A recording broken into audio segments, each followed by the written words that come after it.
NowBoarding, the official boarding area podcast, would like to welcome aboard all listeners. This nonstop service includes interviews, reviews, and insights from our talented crew of bloggers. Episode number 8 is NowBoarding.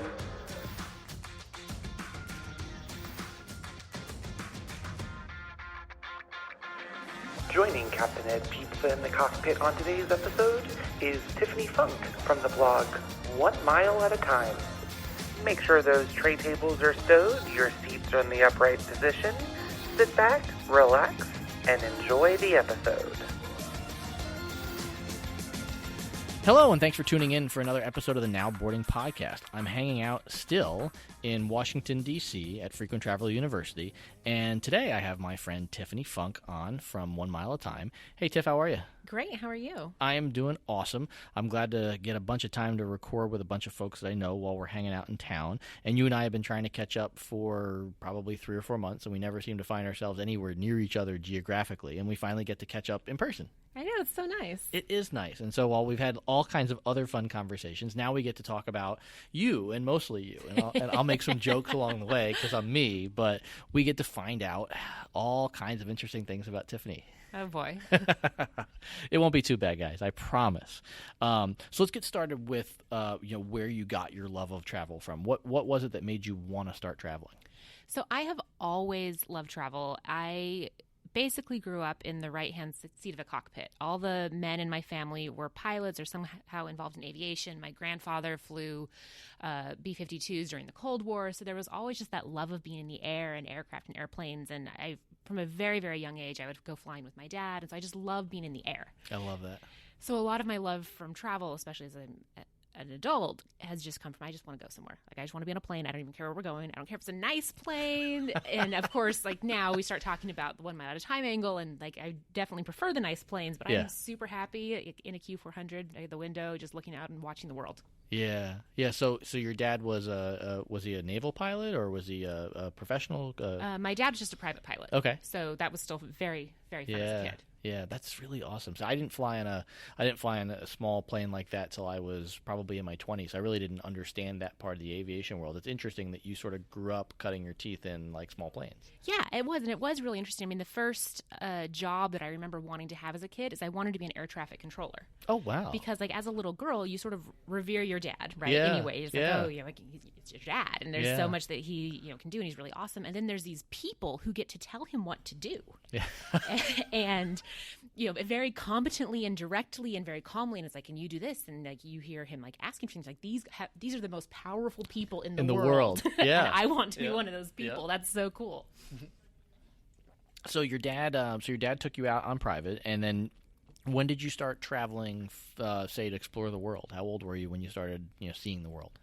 I mean, or the country, wherever you started. Well, my parents did get divorced when I was younger, and so I would fly back and forth a lot. Okay. And so then that was always interesting. And they also both liked to travel. Like, my parents loved to travel, and so I was lucky from a young age. We would take some family trips, and we would sometimes do like the Disneyland trips, which were fun. But we would also sometimes we took a trip like over Christmas one year where my dad took us to like Scotland and London, and just going through and tromping through castles and stuff like that. And again, it was like a fun age where you're like, oh, we're climbing over like rocks and ruins, and oh, princesses lived here. Like, it was they did a really good job of finding the things that would inspire kids to be interested in sort of the bigger world rather than just necessarily things that were close. Were you flying back and forth on your own when you were going back and forth with your parents, or would one of them come with you? Yeah, I was actually a top-tier United elite when I was 7. Wow. As an unaccompanied minor, and it was so fun because they flew 747s between San Francisco and Honolulu at the time, and so you'd connect, and then you'd like get upgraded, and you'd get to go upstairs, and it'd be like me and my little sister and like all these business travelers. Oh, that's so cool. That's so cool. And they were looking around going, hey, where's your dad? And you're like, oh, he's somewhere else now. Yeah, you're like, I don't know. That's great. That's awesome. So I know you're involved in a lot of the behind-the-scenes stuff with 1 Mile at a Time, but you also write. How long have you been writing about travel? It's probably only been a few years where I've been actively writing about travel on the 1 Mile at a Time side. I love talking about the tips and tricks and things like that for people to get the most out of their miles. What I actually love doing the most is writing about the travel experiences and the trip reports. And I used to write when we lived abroad. I would just write letters like to my mom or things like that, or to my friends about the stuff we were doing. And I like translating that experience into stuff for 1 mile at a time.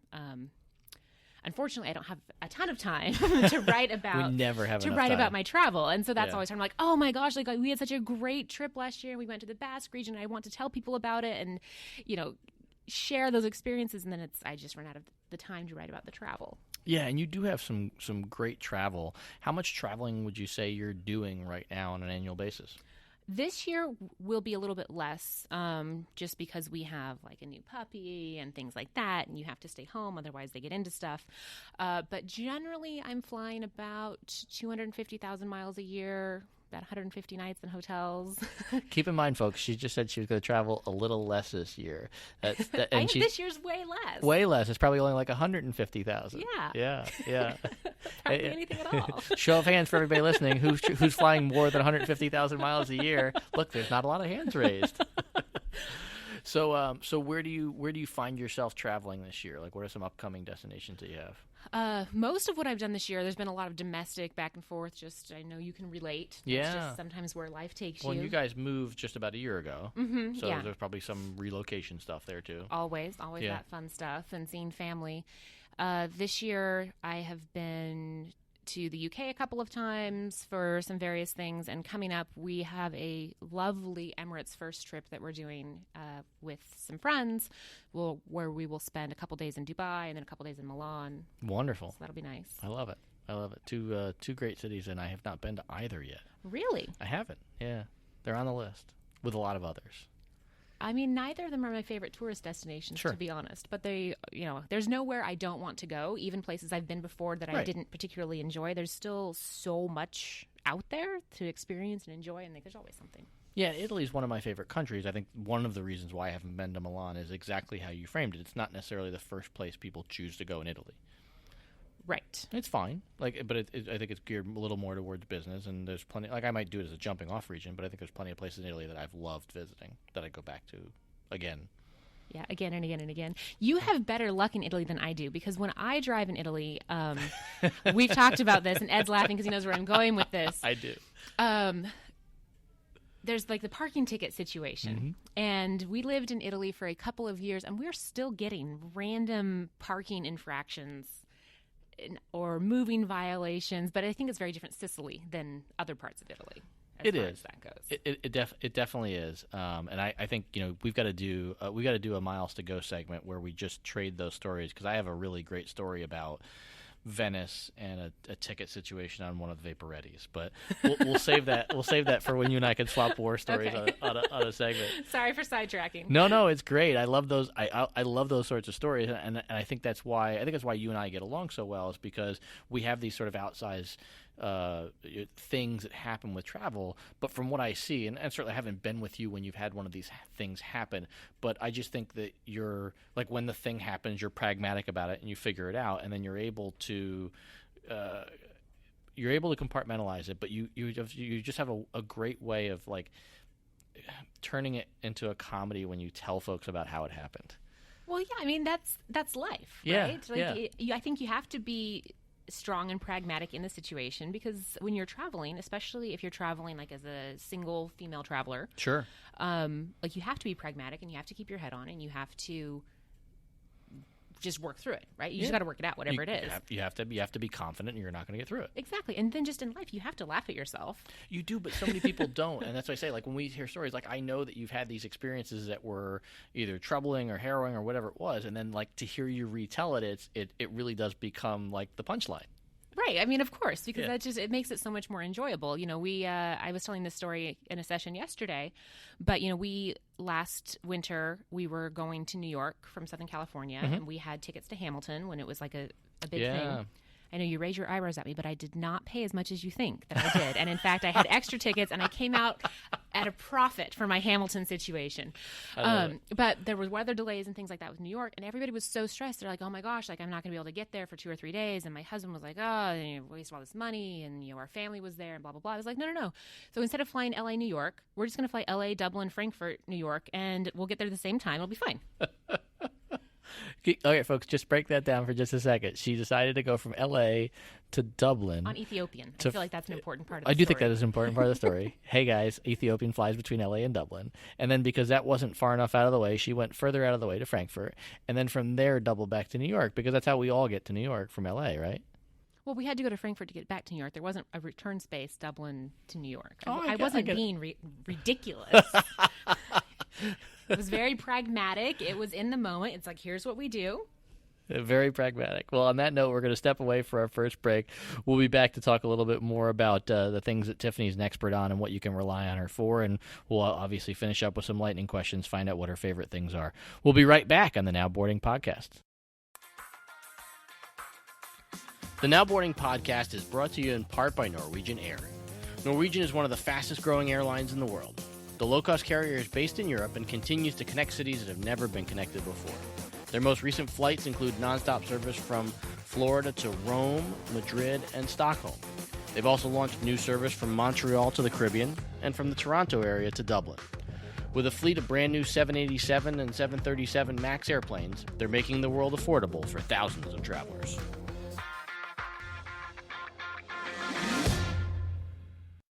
And we're back on the Now Boarding Podcast with Tiffany Funk from 1 Mile at a Time. And Tiffany, you and I have known each other long enough. We've been to a bunch of different seminars together, and I see you speak on all kinds of different topics. So if somebody asked me what it was you could help them with, I think I'd probably say everything. And maybe that's maybe that's too broad of an answer. But if folks are thinking about hey, I want to reach out, I have a question, what sorts of things would you say are things that you could help them with? That's a great question. I think part of it speaks to the general approach that we try and take at 1 Mile at a Time in general. And Ben's whole philosophy is always how to help people find ways to experience luxury and aspirational travel for less. Yeah. And what luxury looks like for everybody is different. Some people want really fancy hotels. Some people want just a couple days to disconnect. Or for some people, aspirational is these really amazing, ridiculous, airplanes where you're taking showers and all of that, and it's amazing. Other people, it's I just want to be able to take my kids to go and see grandma over Thanksgiving without spending $2,000. Yeah.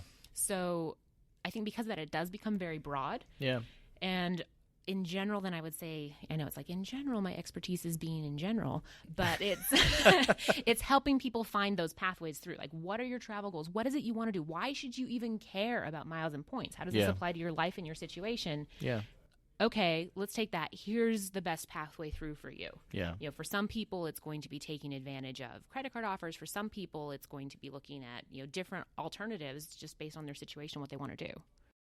So a little bit of a curveball question. I just thought about it, and I don't actually know the answer to this one, even though you and I know each other really well. But before you were part of 1 Mile at a Time, what did your travel look like? So you're an adult, not when your kid travel, like flying back and forth on your own from San Francisco to Honolulu as a top tier executive, which I love.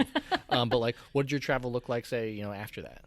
Well, in college, as I was working through college, I worked as a makeup artist, which required a lot of up and down travel through the coast. Okay. And so lots of short regional travel. And then as I was working beyond that and working in a corporate job, I had that same gorgeous corporate travel that we all love, where it's like, let me put the phone book under the alarm clock so when I roll over in the middle of the night, I know what city I'm in. I love that. Back when phone books used to be in hotel rooms. Right. And I'm not that old, but I do really miss the lack of phone books in hotel rooms because that was really helpful. And doing that. And then with my husband's job, he started taking contract assignments overseas. Okay.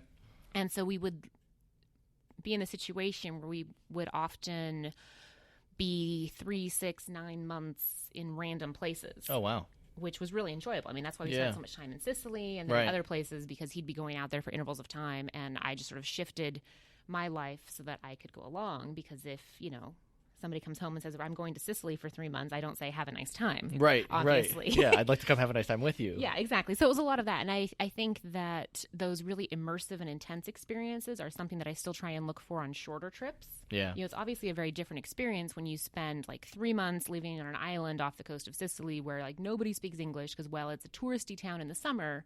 It's touristy for Northern Italians and other Europeans, not for Americans at all. Yeah. And just the experiences that you have there. And it's very different than when you're flying into a city or doing a week in a hotel and things like that. So you're a corporate traveler for a little while, and was it the sort of thing where you were doing enough travel where you had status on airlines and hotels? Definitely with hotels, especially then, at one point we moved to the East Coast, and as you know, if you're doing stuff up and down the East Coast, you're on the train a lot more than you're on the plane. Yep. So a lot of that, but I did hotels and status and points before I did anything really extravagant with airlines. We really maximized Southwest in like 2007, 2008. It was a great time. They gave you like double credits for booking online because nobody else was using the internet. And that was back when 16 one-ways would get you a free flight. Yeah, and it was double credits as well because we signed up when we were in college. And in order to get from D.C. to Portland, you had to go through Midway. You may still have to go through Midway. Oh, yeah. So, if you book the D.C. to Portland, like that just counts for one. But if you book D.C. Midway and then Midway Portland and it's two. Hope that there's no connection. So it was like it was buy one, get one free trips, basically. Yeah, that's awesome. Yeah, no, the connections in the D.C. area have gotten better on Southwest. I still feel like west of the Mississippi, I love that airline. East of the Mississippi, it's very situational where you live. Yeah, for sure. But this will be fun for 1 Mile at a Time readers because they wouldn't expect anybody to be talking about Southwest being a great program. Newsflash for folks that know Tiffany but didn't know Tiffany, that she was a closet Southwest fan. So back when you were doing that travel, did you have a go-to hotel chain back then? A lot with SPG at the time, a lot with Starwood. It just made sense. Yeah. I feel like corporate travel is not always based off of what you'd like to do. It's based off of footprint and where you have to be. Sure. Yeah, and I think some of that is generational too. In that, my first corporate travel was in the '90s, and so SPG wasn't really around then, and so I focused more on like IHG. Back then, it was 6 continents, and then like my dad before that was more of a Hilton guy because again that was a big footprint. It was just Hilton and Marriott. Right, and back sometimes then. It's the corporate contracts and things like that. So when I started working with Ben for 1 Mile at a Time, like at that point in time, even before I was doing anything, formally as like, this is my job to do travel stuff. Yeah. Between my husband and I, we had top tier status in all the hotel chains just because, his corporate contracts versus my corporate contracts. And right. We were spending stupid amounts of time in hotels. Yeah.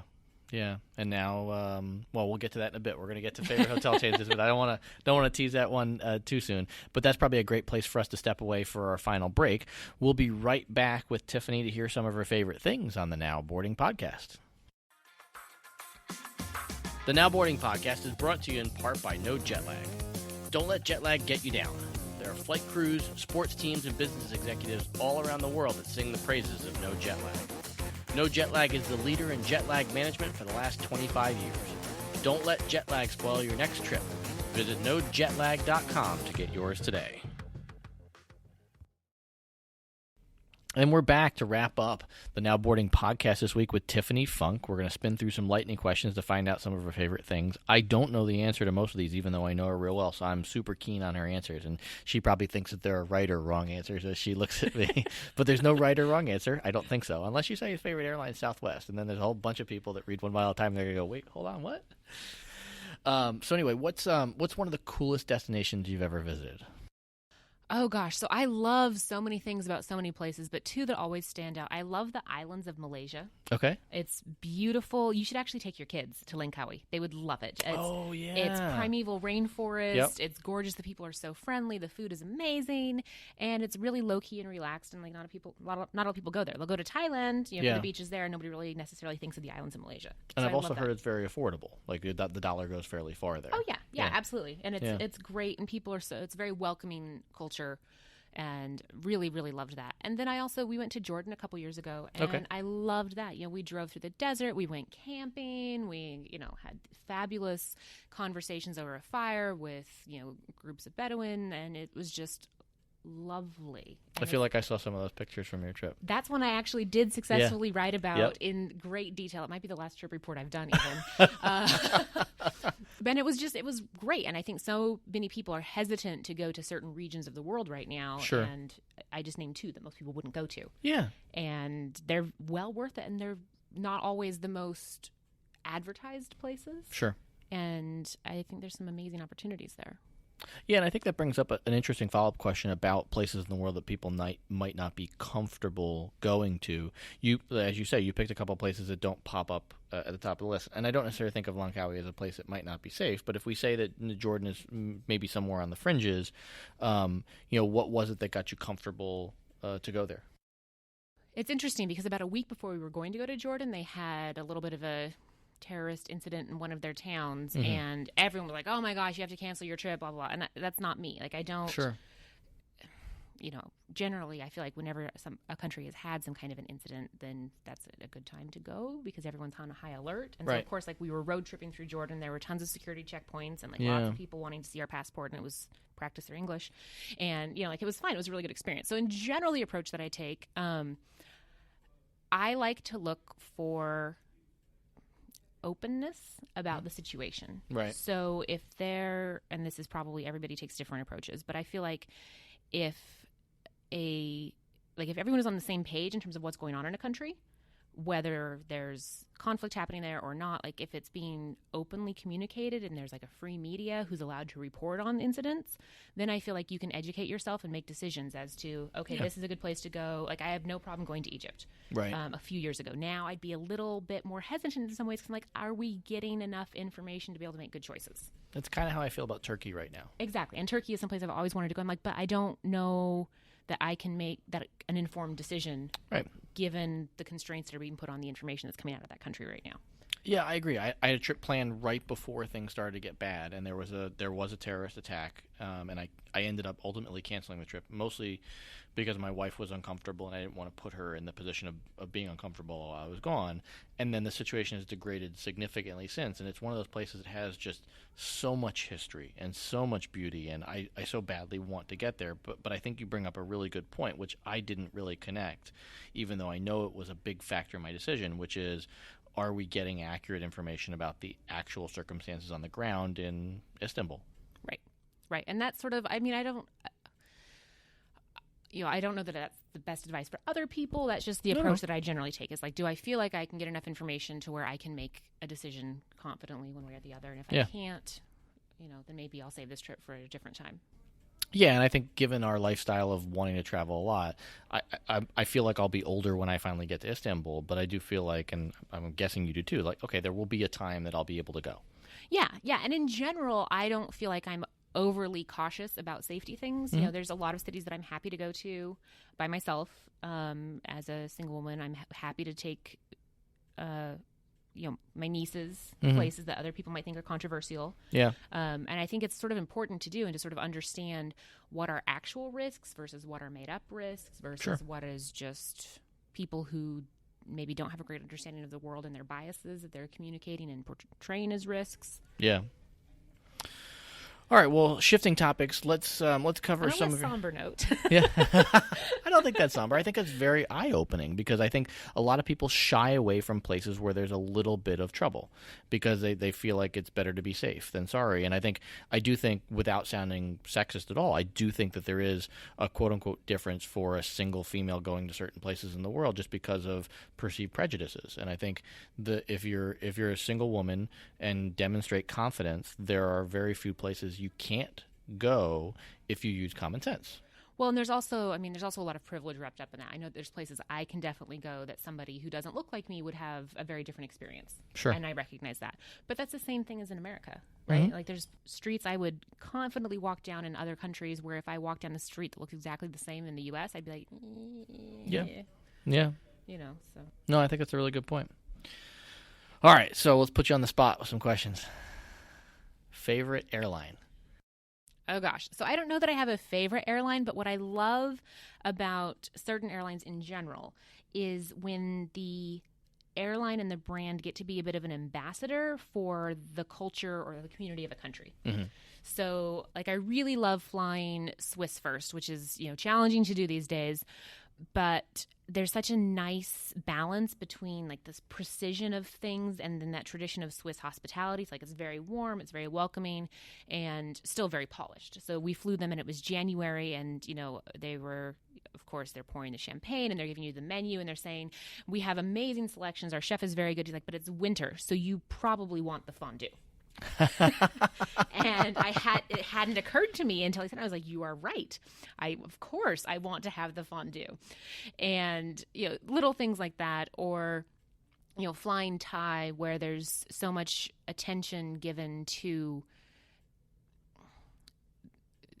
it's like almost attention is given to just the service. And it's not necessarily the most polished, or, it's not as precise as some of the other airlines, but it's very representative of Thailand and their culture and their values. And I love when airlines get to do that, regardless. Yeah. And I think you brought up the Swiss example, and I think one of the and I do love Swiss. I also feel like I think Austrian's another good example of something that's similar in precision to, say, a Lufthansa, but introduces a level of warmth and personality that, especially for me with kids, I found very engaging. Right. And it's differentiating. I love that Austrian, one of the great things about Austrian business class is they have this expansive coffee menu. Because, of course, they're a Vienna-based airline, and you've got that culture of, the coffee houses, and I love that they're bringing that in. Yeah. Anything like that. Yeah, I love those touches. I do. All right. I think I know the answer to this one. Favorite hotel chain? Hotel chain. I think right now I really am into Hyatt in terms of the That's properties. That's where I thought you were going, yeah. I know. I said yesterday that Marriott and SPG are, I think, dead to me, which is sad. But it's, for the way that I like to travel. And I also, I feel like the leadership there has been sort of complicated lately. I feel like we're getting back to where they're listening. Yeah, I would agree with that. And that seems hopeful. All of that statement. And there are things that I really love, and I think you're probably in a situation too. When they first rolled it out, a lot of bloggers and other people were very meh about things like the Hyatt Guest of Honor program, because they're like, I don't understand the value of this. I don't understand this is going to benefit me. But for me, where I'm someone who I travel a lot, I collect a ton of points, I really love being able to have the option of let me just book this for you, so that for that family member, that friend who doesn't get to travel as often, right? So that you're getting to have this really nice experience, and I know that you'll be well taken care of, and I like being able to share in that way, even if I'm not on the trip. Yeah, I do too. I love that, and I would say that the Guest of Honor benefit with Hyatt is one that I use frequently. I do really like it, and I agree that there are some things about Hyatt that I may not love today, but I do think it's moving back more towards the hotel chain that most represents the things I want from a hotel chain. Exactly. I think when I think about Hyatt and just what are the things that I want from a hotel chain, and what I'm not really loving chains at this point in my life. And so I appreciate that there's a little bit more diversity of the properties. Yeah, I like the diversity of the properties. And I think also, too, I think it's fair to say that I would give Marriott and SPG an NA for a score right now, because I just don't really know what it's going to look like from a elite loyalty standpoint in 18 months. Right. And I think that's probably they'd agree with you. Yeah. Because it could be great. It could be they're going to have a bajillion properties across 31 brands, and I just don't know that you're going to be able to control for the experience. Yeah. In the same way. All right. So next question, and I absolutely know what your answer is going to be to this. I should just answer it for you. But why do you even need me on this podcast? Well, because you're much more engaging than I am. All right, so I will ask an answer, and then you can tell me if I'm wrong. So I'm gonna ask Tiffany what her favorite credit card is, and she's gonna say, "Well, what is it for?" Because she's not gonna have a favorite. She's gonna have the Swiss Army knife of, well, look, I've got 15 of them, and I'm gonna apply the 15 to these 15 things. Am I right? Yeah, you're exactly right. And I think that's actually really important. The number one question I get in the rest of my life, once people find out what I do, is what credit card should I be using for travel? That's not a narrow topic at all. Right. Well, and it's always like the dentist assistant. And you're like, this is really not convenient timing. But let me direct you to onemile.atime.com, where we answer these questions and more on a daily basis. Because I think it really depends on what you want to do. Like for me, I get a ton of value out of my Amex Platinum card because I spend a lot on airfare. Sure. And those 5X points add up really quickly. You're probably in the same situation. Mm-hmm. And I know how to leverage those and utilize them to get really great value out of those. It's not the card that I would recommend for somebody who wants to be taking that Thanksgiving trip to grandma with their kids. Sure. No, in that case, you need something different. You need something that's going to get you a better value for domestic travel, something that's going to even a cashback card. I know that's a very bad word in miles and points. I think it's a great word for the right situation. Yeah, for the right situation. But I hate it. Makes me so sad because we also have the consulting business. And where people are like, okay, so we're ready. We've been saving up our points. We're going to take this anniversary cruise. We're starting in Athens. We're going to end in Rome. It's going to be a great time. We're taking 10 people and all our kids and their spouses. We've got 5 million Capital One points. And you would think that if you had 5 million of anything, right, you would be good to go. And so it's hard to be like, okay, like, have you already paid for your cruise? Because what you need to do, like, we're going to use those points for your cruise and we're going to get whole different points for your airline because they're just not going to help you with what it is you want to do. Yeah, no, I agree. And it's funny because I think you'll have a similar streak to what Summer had with a similar thing that I brought up in one of our podcast segments. But I don't have an Amex Platinum or Gold card in my wallet right now. Personal or business? No, neither. Do you have nothing that earns membership rewards points? I do not have anything that earns membership rewards points. Can Well, you believe I that? think I'm not going to panic, but I feel like, Ed, we need to talk about this. Like, I know how much you spend on airfare. Yeah. So you're getting... So Tiffany and I are going to have a side topic, a conversation about this when we're done, or a Miles to Go segment where like Summer Like has a credit card intervention. Yeah, I think so is what our Miles to Go topic will be. Now we'll know what it should be. Yeah, Like, there was and there are many people in your situation where it's like, okay, show me what's in your wallet. Like, okay, Right. this is a good card. This is a good card. This is a great card for someone else. And I feel like most people are earning the wrong points for their situation. I would not have expected you to be one of them, Ed. I'm throwing it out there. I'm as honest as I can be. All right, so we got one more question before you beat me up on a different podcast segment, or maybe just in general. And I know you're very well traveled, and while I assume there are still things left on your bucket list, I've got to imagine it's narrower than mine. But what's one place that you haven't been to yet that you're just itching to go to?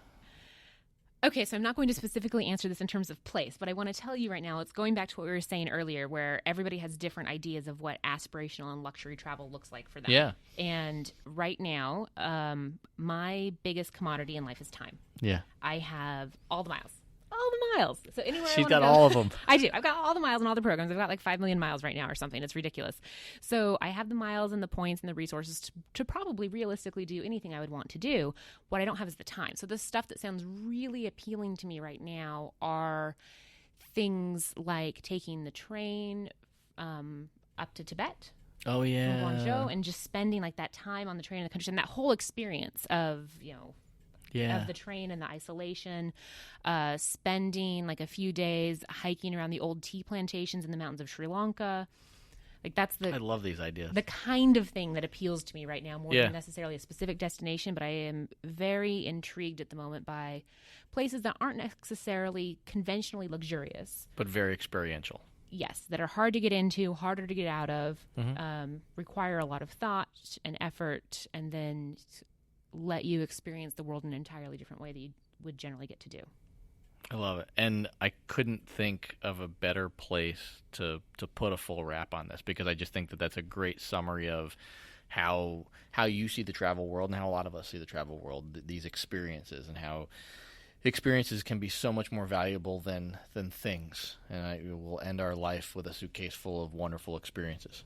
Oh, that's very sweet and lovely.